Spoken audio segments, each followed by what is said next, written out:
India TV, आपकी आवाज।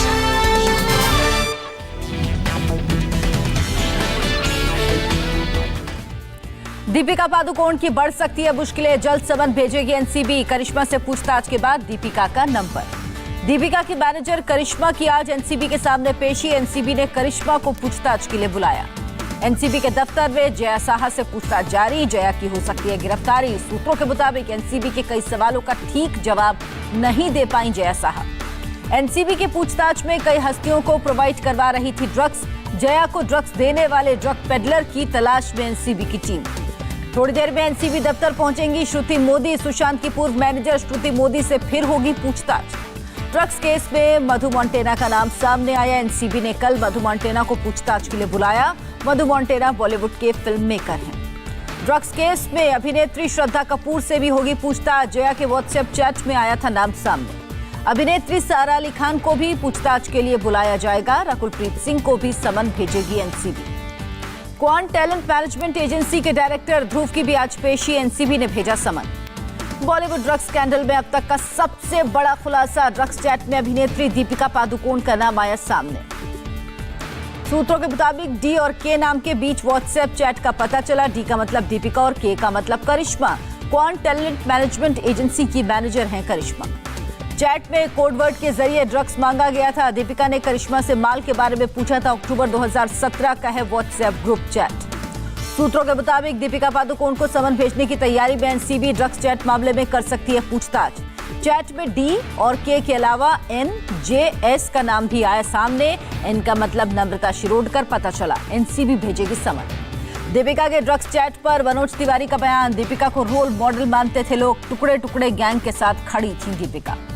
मनोज तिवारी ने कहा ड्रग्स पेडलर का पाकिस्तान से भी कनेक्शन। ड्रग्स लेना मतलब देश विरोधी भावना का साथ देना। सुशांत की गर्लफ्रेंड रिया चक्रवर्ती की न्यायिक हिरासत आज होगी खत्म। वीडियो कॉन्फ्रेंसिंग के जरिए होंगी कोर्ट में पेश। हाई कोर्ट में भी बेल अर्जी दाखिल कर सकते हैं रिया के वकील। कंगना ने ट्वीट कर दीपिका पादुकोण पर कसा तंज। कहा ड्रग्स लेने का परिणाम है डिप्रेशन। कंगना ने साधा निशाना। कहा तथाकथित हाई सोसाइटी के बच्चे मैनेजर से पूछते हैं माल है क्या। ऑफिस में तोड़फोड़ मामले में कंगना की याचिका पर आज सुनवाई कर सकता है बॉम्बे हाई कोर्ट। कंगना ने कोर्ट से कहा नहीं कराया था अवैध निर्माण। अभिनेत्री पायल घोष देर रात अपने वकील के साथ मुंबई के ओशिवरा थाने पहुंची। महिला अधिकारी के नहीं होने की वजह से मामला नहीं हो सका दर्ज। पायल घोष आज दोपहर अनुराग कश्यप के खिलाफ दर्ज कराएंगी एफआईआर। अनुराग पर लगाया है यौन शोषण का आरोप। सांसद रवि किशन ने लोकसभा में उठाया मीटू का मुद्दा। कानून बनाने की वकालत की। संसद परिसर में गांधी मूर्ति के पास बैठे निलंबित सांसदों का धरना खत्म। सस्पेंशन खत्म करने की मांग को लेकर धरने पर बैठे थे सांसद। संसद भवन परिसर में धरने पर बैठे राज्यसभा से निलंबित 8 सांसदों से मिले उपसभापति हरिवंश। सभी को चाय पिलाने पहुंचे थे लेकिन किसी ने चाय नहीं पी। संसद परिसर में प्रदर्शन कर रहे सांसदों ने कहा आप हमारी नहीं संविधान का ध्यान रखिए। किसी ने चाय नहीं पी। पीएम मोदी ने उपसभापति हरिवंश के कदम की तारीफ की। कहा जिन सांसदों ने उन पर किया हमला उनके लिए स्वयं चाय लेकर जाना हरिवंश जी के बड़प्पन को दिखाता है। कांग्रेस ने राज्यसभा का किया बहिष्कार। गुलाम नबी आजाद ने कहा जब तक निलंबन वापस नहीं होगा तब तक कांग्रेस कार्यवाही में हिस्सा नहीं लेगी। राज्यसभा के उपसभापति हरिवंश रखेंगे एक दिन का उपवास। सदन में विपक्षी सांसदों के पड़ताल के खिलाफ करेंगे उपवास। राज्यसभा में विपक्षी सांसदों के अमर्यादित व्यवहार से हरिवंश आहत। राष्ट्रपति को लिखा खत। पीएम ने किया ट्वीट। पत्र के एक एक शब्द ने लोकतंत्र के प्रति नया विश्वास दिया। राज्यसभा के निलंबित सांसदों से संसदीय कार्य मंत्री प्रहलाद जोशी की अपील। अगर अपने व्यवहार पर खेद जताते हैं तो निलंबन वापसी पर हो सकता है विचार। राज्यसभा में रविवार के हंगामे की सरकार ने की कड़ी निंदा। रविशंकर प्रसाद ने कहा सदन में शर्मनाक घटना हुई। केंद्र सरकार ने विपक्ष पर लगाया आरोप। कहा उपसभापति ने मारपीट के इरादे से आए थे सांसद। रविशंकर प्रसाद ने कहा मार्शल नहीं बचाते तो उपसभापति पर हमला हो जाता। 10 साल तक यूपीए में मंत्री रहे सांसद भी पोडियम पर आ गए। शरद पवार ने 8 सांसदों के निलंबन के फैसले को गलत बताया। कहा 50 सालों तक संसद का कामकाज देखा। बिना बहस कृषि बिल पास कराना गलत। बीजेपी ने अपने राज्यसभा सांसदों को जारी किया 3 लाइन का व्हिप। राज्यसभा में पेश किया जा सकता है कृषि से जुड़ा तीसरा बिल। राष्ट्रपति को 12 विपक्षी दलों ने लिखी चिट्ठी। किसानों से जुड़े विधेयकों पर हस्ताक्षर न करने की अपील। राहुल गांधी का पीएम मोदी पर वार। कहा मोदी जी की नीयत साफ। किसानों को करके जड़ से साफ। पूंजीपति मित्रों का खूब विकास। राहुल गांधी ने अपने ट्वीट में लिखा, 2014 में मोदी जी का चुनावी वादा किसानों को स्वामीनाथन कमीशन वाला एमएसपी, 2015 में मोदी सरकार ने कोर्ट से में कहा उनसे ये ना हो पाएगा। मोदी सरकार पर ममता बनर्जी का हमला, का बहुमत न होने से बीजेपी ने कृषि बिल के लिए हिंसा का सहारा लिया। केंद्र पर ममता बनर्जी का निशाना, कहा कृषि बिल से देश में अकाल पैदा करना चाहती है सरकार। दिल्ली में कांग्रेस महासचिवों और प्रभारियों की हुई बैठक, प्रियंका गांधी भी वीडियो कॉन्फ्रेंसिंग के जरिए शामिल हुई। कोरोना काल के बावजूद देश में अनाज का जबरदस्त उत्पादन, इस साल करीब 30 करोड़ टन की पैदावार। इस साल करीब 2.5 करोड़ टन दलहन का उत्पादन संभव, 3.5 करोड़ टन तिलहन की उम्मीद। केंद्र सरकार ने रबी फसलों की नई एमएसपी को दी मंजूरी, 50 से 300 रुपए प्रति क्विंटल तक की बढ़ोतरी। गेहूं की एमएसपी में 50 रुपए प्रति क्विंटल का इजाफा, अब तक क्विंटल गेहूं की कीमत 1975 रुपए। कल 7 राज्यों के सीएम के साथ पीएम की बैठक, कोरोना हालात पर करेंगे मंथन। पीएम मोदी ने आईआईटी गुवाहाटी के दीक्षांत समारोह को वीडियो कॉन्फ्रेंसिंग के जरिए संबोधित किया, कहा विज्ञान और ज्ञान से सभी दुखों से मुक्ति पाई जा सकती है। पीएम मोदी ने कहा, कोरोना के समय में दीक्षांत समारोह के तौर तरीके बदले, कोरोना काल में एकेडमिक सेशन जारी रखना मुश्किल, ये समय भविष्य के लिए तैयार होने का है। पीएम मोदी की छात्रों से दो टूक, कहा अपने देश को आत्मनिर्भर बनाने के लिए कदम उठाएं। पीएम ने कहा, शिक्षा और परीक्षा को छात्रों के लिए बोझ नहीं होना चाहिए। राष्ट्रीय शिक्षा नीति में छात्रों को मनपसंद विषय पढ़ने की आजादी 21वीं सदी के छात्रों के लिए जरूरी। पीएम ने शिक्षण और अध्ययन के लिए तकनीक को बताया जरूरी, शोध संस्कृति को बढ़ावा देने के लिए एनईपी का प्रस्ताव। पीएम ने देश में विदेशी संस्थानों के कैंपस खोलने की बात कही, बोले पूर्वोत्तर का क्षेत्र भारत की एक्ट ईस्ट नीति का केंद्र। भारत चीन कोर कमांडर्स की 12 घंटे चली बैठक, भारत ने चीनी सैनिकों के पीछे हटने को लेकर बनाया दबाव। कोर कमांडर्स की बैठक में पहली बार एमईए के जॉइंट सेक्रेटरी नवीन श्रीवास्तव शामिल, भारत और चीनी विदेश मंत्रियों के बीच हुई 5 सूत्री सहमति की याद दिलाई। चीन से तनाव के बीच लद्दाख में राफेल ने भरी उड़ान, लद्दाख के आसमान में राफेल ने 4 उड़ानें भरी। राफेल को जल्द मिलेगी महिला पायलट, भारतीय वायुसेना ने फ्लीट को ऑपरेट करने के लिए शॉर्टलिस्ट किया। नौसेना के इतिहास में पहली बार 2 महिला अफसरों को वॉरशिप पर किया जाएगा तैनात, नौसेना में 17 अफसर विंग से सम्मानित। जम्मू कश्मीर के बड़गाम एनकाउंटर में एक आतंकी ढेर, देर रात से चल रहा है एनकाउंटर, पूरे इलाके में सुरक्षा बलों का सर्च ऑपरेशन।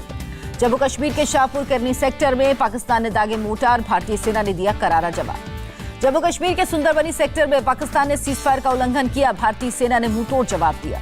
जम्मू कश्मीर का विशेष दर्जा खत्म होने के बाद पीडीपी नेताओं ने पहली बार की बैठक, महबूबा मुफ्ती की गैर मौजूदगी में पार्टी उपाध्यक्ष अब्दुल्ला रहमान वीरी ने की अध्यक्षता। मराठा आरक्षण पर लगी रोक को हटाने के लिए सुप्रीम कोर्ट में याचिका, महाराष्ट्र सरकार ने दायर की याचिका। मराठा आरक्षण पर बोले एनसीपी चीफ शरद पवार, आरक्षण को लेकर सरकार की भूमिका साफ, सुप्रीम कोर्ट में राज्य सरकार रखेगी पक्ष। मराठा आरक्षण के मुद्दे पर आज महाराष्ट्र बंद, सोलापुर में मराठा क्रांति सेना सहित कई संगठनों का बंद। बेंगलुरु में किसान बिल के विरोध में सड़क पर उतरे किसान, केंद्र सरकार के खिलाफ नारेबाजी, बिल को वापस लेने की मांग। रांची में झारखंड विधानसभा के बाहर बीजेपी का प्रदर्शन, हेमंत सरकार पर वादा खिलाफी का लगाया आरोप, कहा राज्य में बेरोजगारी से अराजकता का माहौल। सीबीएसई की 10वीं और 12वीं की कंपार्टमेंट परीक्षाएं आज से जारी, 29 सितंबर तक होंगे एग्जाम। परीक्षा केंद्रों पर एसओपी का किया जा रहा पालन। देश में 55,62,000 के पार पहुंचा कोरोना, मरीजों का आंकड़ा, एक दिन में आए 75,000 से ज्यादा केस। देश में कोरोना से एक दिन में 1,053 लोगों की मौत, अब तक करीब 89,000 लोगों ने दम तोड़ा। देश में एक दिन में 1 लाख से ज्यादा लोग कोरोना से रिकवर, अब तक करीब 45 लाख लोग महामारी को दे चुके हैं मात। देश में अब तक 6 करोड़ 53 लाख से ज्यादा लोगों की हुई कोरोना जांच, सोमवार को 9,33,000 से ज्यादा टेस्टिंग। दिल्ली में 24 घंटे में कोरोना से 2,548 लोग संक्रमित, 32 की मौत। दिल्ली में बढ़ते कोरोना संक्रमण के बीच बोले स्वास्थ्य मंत्री सत्येंद्र जैन, का अस्पतालों में 1,000 आईसीयू बेड्स अभी भी खाली। दिल्ली के स्वास्थ्य मंत्री सत्येंद्र जैन का बेतुका बयान, कहा यहां अस्पतालों में भर्ती कोरोना के 30% मरीज दूसरे राज्यों के। महाराष्ट्र में 24 घंटे में 15,738 लोग संक्रमित, 344 लोगों ने जान गंवाई। मुंबई में 24 घंटे में 1837 नए कोरोना केस, 36 मरीजों की गई जान, अब तक 1,86,000 से ज्यादा लोग संक्रमित। महाराष्ट्र पुलिस में 159 नए कोरोना केस, 5 की मौत, अब तक 21,311 संक्रमित। यूपी में कोरोना के 4,703 नए केस, एक दिन में 88 लोगों ने दम तोड़ा, कोरोना मरीजों की तादाद 3,58,000 के पार। लखनऊ में करीब 6 महीने बाद आम लोगों के लिए फिर से खुला जामा मस्जिद, सोशल डिस्टेंसिंग के साथ नमाज अता की गई। पश्चिम बंगाल में महामारी से रिकॉर्ड 62 लोगों की मौत, अब तक 4,421 लोगों की मौत, राज्य में एक दिन में 3,000 से ज्यादा नए केस। ओडिशा में एक दिन में 4189 नए पॉजिटिव केस। जानलेवा वायरस ने 11 लोगों को अपना शिकार बनाया। 3704 लोगों ने कोरोना को मात दी। आंध्र प्रदेश में 6235 लोगों ने कोरोना रिपोर्ट पॉजिटिव। राज्य में 6,31,000 संक्रमित, 5410 की मौत। कर्नाटक में 24 घंटे में कोरोना वायरस से 7339 लोग संक्रमित, 122 लोगों की मौत। तमिलनाडु में 5344 नए कोरोना केस दर्ज। राज्य में करीब 5.5 लाख तक पहुंचे केस, अब तक 8871 की मौत। केरल में कोरोना से 2910 लोग संक्रमित। राज्य में कोरोना के 39,285 एक्टिव केस। ऑक्सफोर्ड यूनिवर्सिटी के कोरोना वैक्सीन के फेज 3 का ट्रायल शुरू। पुणे के सीरम इंस्टीट्यूट में तैयार होगी वैक्सीन। अगले साल 31 मार्च तक ऑक्सीजन ले जाने वाली गाड़ियों को परमिशन की जरूरत नहीं, परिवहन मंत्रालय ने जारी किया आदेश। त्रिपुरा में राज्य सरकार के खिलाफ कांग्रेस ने बुलाया 12 घंटे का बंद। कोरोना से ठीक ढंग से नहीं निपटने का आरोप। जम्मू कश्मीर में स्पोर्ट्स को बढ़ावा देने के लिए सरकार की पहल। 4 करोड़ की लागत से हंदवाड़ा में इंडोर स्टेडियम बनाने का काम जारी, नवंबर तक होगा तैयार। जम्मू कश्मीर में हेल्थ को लेकर लोगों में बड़ी जागरूकता। फिटनेस के लिए बच्चों के साथ माता पिता भी खेलकूद में हिस्सा ले रहे। रामेश्वरम में राज्य सरकार से मछुआरों की मांग। विदेश में मछली एक्सपोर्ट करने के लिए स्थानीय स्तर पर फीस बाजार बनाने की मांग। कोरोना काल में नेपाल में घरेलू उड़ान सेवा बहाल। काठमांडू के त्रिभुवन एयरपोर्ट पर कोरोना एसओपी के तहत यात्रियों की एंट्री। पिछले 2 दिनों में केरल के कई इलाकों में भारी बारिश। अलग अलग घटनाओं में 3 लोगों की मौत। केरल के मल्लापुरम में लगातार हो रही बारिश। कई दिनों से हो रही बारिश ने बढ़ाई लोगों की टेंशन। कर्नाटक के उडुपी समेत कई इलाकों में बाढ़ जैसे हालात। भारी बारिश से तूफान पर नदियां, कई बांधों के गेट खोले गए। पुणे शहर में बदला मौसम का मिजाज। तेज हवाओं के साथ हुई जोरदार बारिश। छत्तीसगढ़ के बीजापुर में सुरक्षा कर्मियों को ला रही बस नदी में पलटी, तेज बहाव के कारण हादसा। आईपीएल मुकाबले में बेंगलुरु ने हैदराबाद को 10 रन से मात दी। यजुवेंद्र चहल बने player of the match. Bengaluru ने 5 विकेट पर 163 रन बनाए। जवाब में हैदराबाद सनराइजर्स की टीम 19.4 ओवर में 153 रन पर आउट हुई।